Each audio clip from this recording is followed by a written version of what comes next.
This is so Hey. exciting. Yay. Hi, Tara. Hi, how's it going? Welcome. So you're out there on Vashon Island. Is it raining? It's a beautiful, cloudy, rainy, cool Vashon Island this morning. Well, let me introduce the show before people kind of wonder where they are. We are in the Ready Row USA podcast. We have another exciting episode as we continue a regular broadcast featuring the best of rowing news, interviews, gadgets, and gear from clubs and companies and rowers like you across the country. We always welcome your input, and you are why we do this, and we do this about you. So please contribute if you can at rowing.chat. We are part of the Rowing.Chat network, and you can subscribe to receive notifications of upcoming shows and send in your own news tips and join our community and just get to know each other. And maybe if you go to Vashon Island, you can row with Tara. And where do you subscribe, Charlotte? Rowing.chat. It's an actual URL. It's not a .com. It's .chat instead. So we got that one. Yeah, so cool. What are we talking about today? Well, just wanted to nod to our live viewers, and we'll try and get as many of your comments up as possible. We have a little bit of a technical brouhaha here, but we'll try and do that. If not, just send them on to the YouTube comments list and we'll answer them after the show. We are talking today, Tara, about our large mouse on the screen. We're talking about masters and more. This is a frequent topic, and we hope will continue as a regular feature. And your term was a ham and egger, right? Yeah. Do you know what a ham and egger is? Well, I do now. Yeah. Did you look it up? No, it became clear in the fullness of time.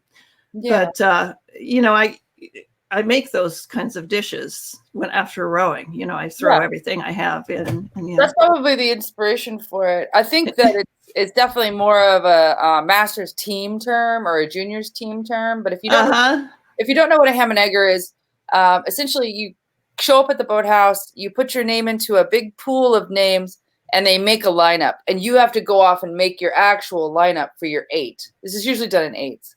I see. Oh, so it's an actual rowing thing too, besides food. Yeah. Okay. So there's 8 names picked. So they do this at the University of Washington all the time, and it just helps the coaches see different combinations of people.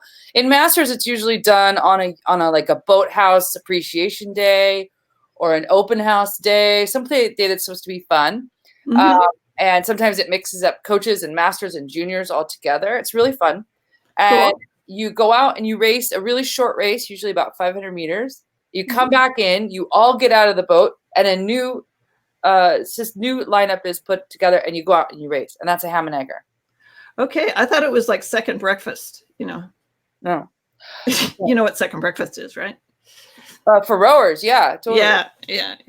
I learned this at Mark Wilson's rowing camp. And speaking of Mark Wilson, he is one of our contributors, the All-American Rowing Camp. And Tara, of course, Tara Morgan is from Seas of the Oar and the Vashon Island Rowing Club. She's a coach there.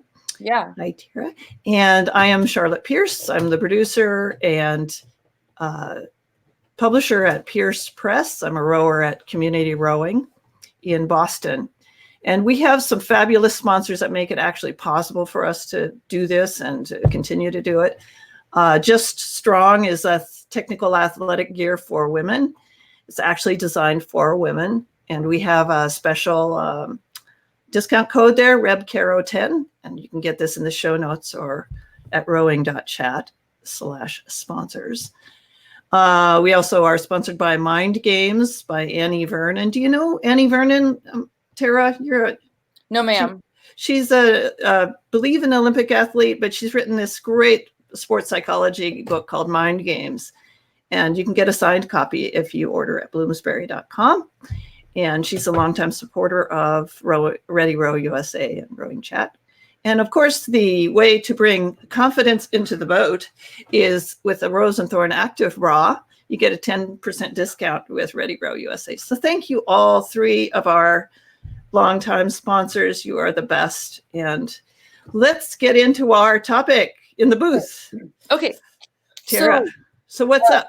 In the spirit of the ham and egger, I have topics here. Yes, ma'am. These are our rowers, if you will. So I'm going to choose a topic, and we're just going to riff because you have a hat. Has this been vetted by our accounting firm? Totally. Okay. Yeah. So basically what I did was I brainstormed some pretty general things that we could dive into. It's a little bit on the random side, but in the spirit of resilience, in the spirit of one crappy stroke to one good stroke over time, we're just going to go with it. So our first topic, you ready? Yes, ma'am. We need a drum roll. Boat naming. Okay. Boat naming. That's what it says.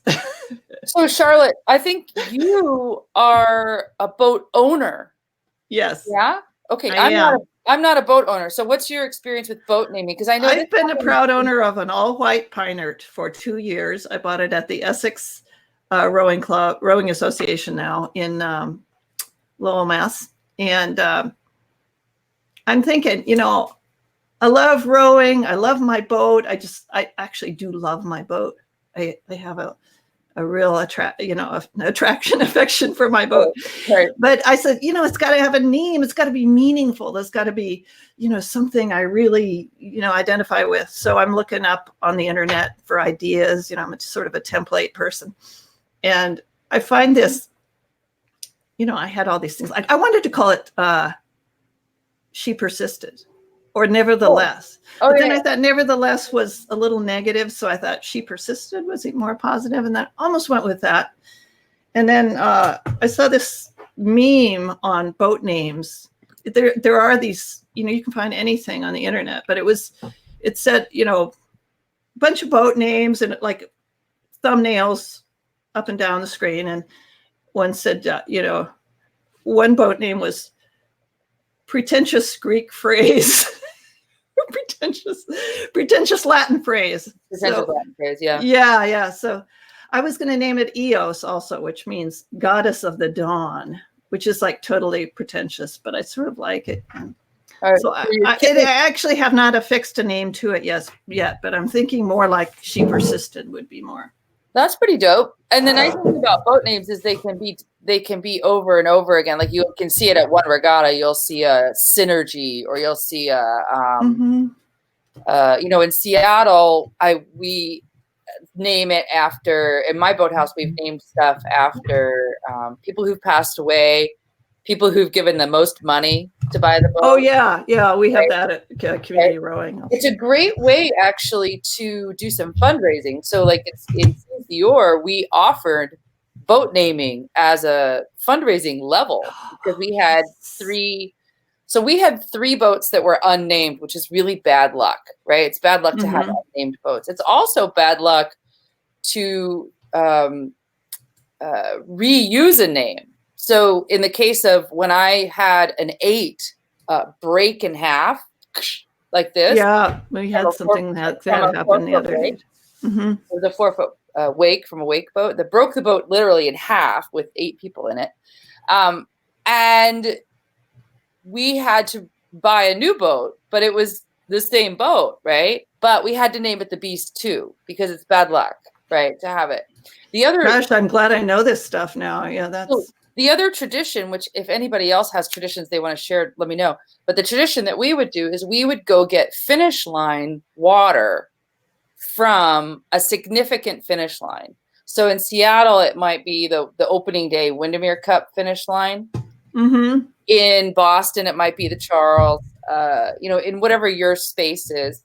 For Seize the Oar, we did our boat naming using finish line water from Cascadia Regatta with the Delta Slough in Canada because they're awesome and it's a great race. So that's boat naming. We named ours after our founding member, after our Latin that we use, and then we did a poll. So I don't know if anybody out there has done a poll of all their rowers and said, hey, everybody nominate a boat name, and then it narrows down. My club, Conabear, that's how we name boats. Conabear's in Seattle, right? Yeah. Is it on Lake Washington? Or yeah. We should do a spotlight on them sometime. That would be because I hear a lot about them. I know John Irora Tagoyana. Oh yeah, from Iceland. Isn't he from there? Now, what's our next topic, by the way? Well, I'm gonna shake my hat here. Okay. Oh, this is a good one because everybody's starting to think about this. How to Charles, go on the cheap. Charles on the cheap. So, is there such a thing? You mean the head of the Charles on the cheap? Yeah. So here's the thing. This is a real fun road trip for you, right? For us and for anybody west of the Mississippi, this is kind of an undertaking. We have trailering fees. We have airlines. We have hotels or Airbnbs. We have per diems. We have coach. We usually pay for our coaches and our coxswains to go. We have gifts. So all told, I do it pretty cheaply. I go and I spend about $2,000 to go. Do you guys take a trailer out from Vashon? We do. There's usually on the West Coast, all the boat houses talk to each other all the way down to San Diego, right? Because you can go the 90 route across the northbound, across the U.S., or you can go the south route through Arizona and then go up through from Tennessee up to New York, right? So if anybody has space on their trailer, they'll swing by and So right now, people have already reserved space on their trailers. So even if you have a singles, so you get the order form, and sometimes there's 2 trailers that go from Seattle. Sometimes there's 1. If you missed it, you missed it. Like, it's kind of bad. And then what you do if you missed it is you drive southbound and intersect with a trailer coming northbound with your boat, and then you put your boat on. Yeah, I know. That was what I missed that going down to rowing camp because Jim Dietz comes from Massachusetts and he coaches down there in DeLand at Mark's camp. And he said, I'm sorry, I already left. I'm in Philadelphia or something. So I just borrowed one of their boats. But so going to the Charles for us is a really big commitment. And I think for the people who run the Charles, I think that a change that needs to be considered is that they don't publish the lottery results until after Labor Day. And by the time Labor Day rolls around, those ticket prices for airlines, we've already booked hotels because we can cancel, right? Or booked Airbnbs. But those lottery results make it so that we're buying our plane tickets like September 10th, which is a month from going to Boston. And we're coming the furthest other than the international athletes. So there are people on the West Coast who are feeling pretty confident. You don't have to seat race for your boat, or you're feeling pretty confident, and they buy their tickets like in January, and it's really cheap. And the other thing is you don't know how long you're staying or when what you can assume your race is on Saturday if you're in the women's 8 or et cetera. And then the other way that we did it on the cheap last year, which I really enjoyed, was we one of the team members got an Airbnb that housed 5 people, right? So we were couching it. We were, because the thing about the Charles is you need to have a good bed, right? Like if you're not sleeping in your own bed, please God, don't make me sleep on the floor before. And you need to have ham and eggs. Yeah. So during these VRBOs, Airbnb things with the kitchen, and we got one that was right over at Trader Joe's, which was amazing. And we had all sorts of snacks and foods, and we were within walking distance of our trailer, which was great. The other group, there was a gal who got a huge apartment, and we ordered a catered dinner in. Like we had it catered, and it was a restaurant. So it was real food. It was real stuff. Everybody wasn't spending $100 a head to go out and have a glass of wine and do that. So we thought that was a really great way to do the Charles on the cheap. That's a great idea. Yeah. The other thing is to offer your club, your members of your club, the opportunity to sort of pay it off over time, because you're going to have trailering fees, you're going to have personal expenses, and then you're going to have to do Lyft and Uber and per diem and all that stuff when you're there. So it's good if you can spread it out if that's an issue for you, because I think that it being cost prohibitive is kind of exclusive and kind of an asshole move. Like it's a beautiful big race. Yeah. We have Head of the Lake on the West Coast. So if you're ever a head racing rower and need a place to go, let's come on out to the head of the lake in Seattle. Yeah, we have a lot of, I mean, I'd fill my house with rowers if my family would allow me to. We have a lot of, and I think the more you make relationships, like this is what we're trying to do with this podcast, connect people. Yeah. It's like a lot of that, if you know somebody, they might not have space in their house, but they might know somebody who does. And yeah. And I didn't mean that the head of the Charles is an asshole move. I just mean the pressure that people put on themselves to go to this big fancy event. It's so cool when you're there. Like, don't get me wrong. I think it's like the World Series of rowing. Yeah. But there's a lot of pressure to go to it. And I think that there's a lot of inequities within clubs, and you can't assume that everyone wants to go, can go. And right. So I like hearing stories about clubs that make these policies where everyone can be involved and everyone can go on these trips. I think that we're always trying to unite our masters, right? Yeah. We want to try not to have exclusivity, and we try not to have divisiveness. So let's do the topic. Okay, another topic we have. Let's see, we have 5 more minutes. Let's see. Let's talk about that Masters regionals that got canceled. Yeah. I just kind of came across that story on Facebook or something. Were there? It was supposed to be in Lowell up here at where we had the festival regatta a couple of weeks ago. And which one was it? It was the Northeast and Mid-Atlantic Masters regionals. Right. So why did it get canceled?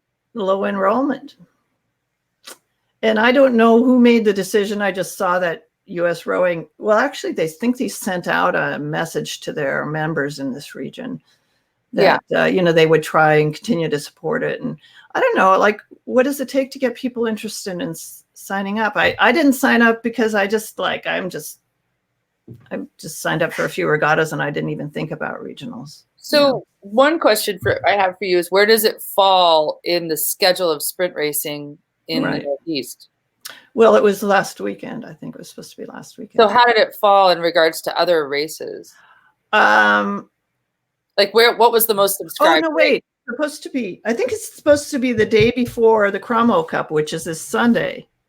So I think now the Cromwell Cup is full. Yes, the Cromwell Cup is full. And I think that's why. My friend Nancy Diesner said, it's full. And she said, I think it's because regionals was canceled. So we had on the West Coast, Southwest regionals has often been canceled because of undersubscribing. The thing about that race, though, was for a long time it was only one day, and it was usually in a remote location, not remote, but like Arizona. A beautiful place, a great time of year to go there. But you got to trek to it. Yeah, you got to trek to it, and then it's only one day. This year, they're just killing it. I don't know who the LOC is, but they're killing it, and they're doing it in Long Beach, California, which is cool. Oh, brilliant! Yeah. Well, the other thing is, you're going to a place in California it's an former Olympic venue. It's so they got a lot of leverage with that. They also have a lot of boat clubs within 50 miles. So if people wanted to travel and borrow boats, which is a topic actually we're going to talk about in a few weeks, how do you travel and row? Because I like that topic because it has enriched my travel so much. Is that one of our topics today, or just like upcoming? It's coming up. We're going to do a rowing travel one, and part of that is the discussion of, let's say I want to go to Long Beach and I want to row the pair, and I have a pair partner, but I don't have a pair shell. What's the best way to reach out to the 5 clubs in the region, or look at the entry list and see who's going and say, hey, can I borrow one of your pairs? Here's how much I weigh. Here's, Yeah, because there's like, if you look at the World Masters, like people trying to setting up Facebook groups, trying to figure out who's going, what the age is, it's like so labor intensive. It would be nice if there's a grid somewhere. Yeah, I think that's a way that, for a long time, clubs borrowed boats when they went to Boston from the West Coast, because it just was like, really? You drive boats from the West Coast? That's crazy. It takes 3 days, I know there's one team from a country that shall remain nameless that borrowed a CRI boat and promptly rammed it into the Elliott Bridge. I know that story. You know that story. I do. So Andy Krumholt, who used to be our, a fabulous para, engineer guy, he told me that story. Also, the University of Washington, he repaired their boat because the trailer backed into a loading dock or something. Yeah, that's so there's like mad repair going on. So next week we're going to talk about rowing and aging, right? Is that next week? Yeah. So the topic next week really is about not necessarily aging in chronological years. Yes. It's really about, and this is a topic I feel super passionately about because I've coached elder rowers, up to like 84 years old, like for fantastic, amazing. We've got them in our Coach Logbook rowing group. Yeah. And I also teach adaptive rowing. So there's a lot of similarities in like how to adapt, things like getting into the boat, getting out of the boat, how to adapt practice. So next week, we're going to talk about rowing and aging. The topic tag is how to stay in the boat longer, right? Yeah. So come with those thoughts. I did a survey a few years ago, so I've got a lot of data to share that'll be really fun to look at. And then we're going to talk after that about travel. And so, kudos to everybody for watching today. We're excited to just keep going with these kinds of topics. And I think we're going to make this ham and egger episode kind of a regular thing. I love it. Yeah, it's just kind of like, it helps. It's sort of relaxing. We could just pull stuff out of our heads. And we would love to hear from people. We have a few people watching right now. If you can send in your ideas, we want to cover what you want to hear about. So we could talk forever about what's interesting to us. But what are these, what you're going to be doing some traveling and some I'm going to go up and visit, first my trip, I'm going to go visit the Salt Spring Island Rowing Club, which is even just as teeny as you could imagine. They just weathered a huge windstorm, a lot of damage last year. So they're coming out of that. Is that in Canada or? Yeah, it's in Canada. Oh, okay. And then in November, this is a shout out to our pals at the Rio Salado Rowing Club and the Tempe Town Rowing Club in Phoenix, Arizona. I'm going to be in Phoenix November 10th through 12th at the Adaptive Sports USA conference, right there in the heart of downtown Phoenix by the airport there. And I'm looking for some ergs to do my presentation. So Rio Salado, Tempe, if you guys have 2 ergs I can borrow, I'd love to talk to you so I can do my para rowing demonstration. And just a shout out, just a note, Rio Salado came all the way to the Northwest Masters Regionals competition recently. So shout out to Rio Salado for just putting it out there and bringing their boats all the way up. They did a road trip. It was awesome. And I know they have, they've also contributed some club news to our through our form, which I will flash up here. Yeah, it'll be in the show notes. All this stuff will be in the show notes. We don't have a lot of visuals today, but we're going to put links in the show notes. So please, visit that at rowing.chat.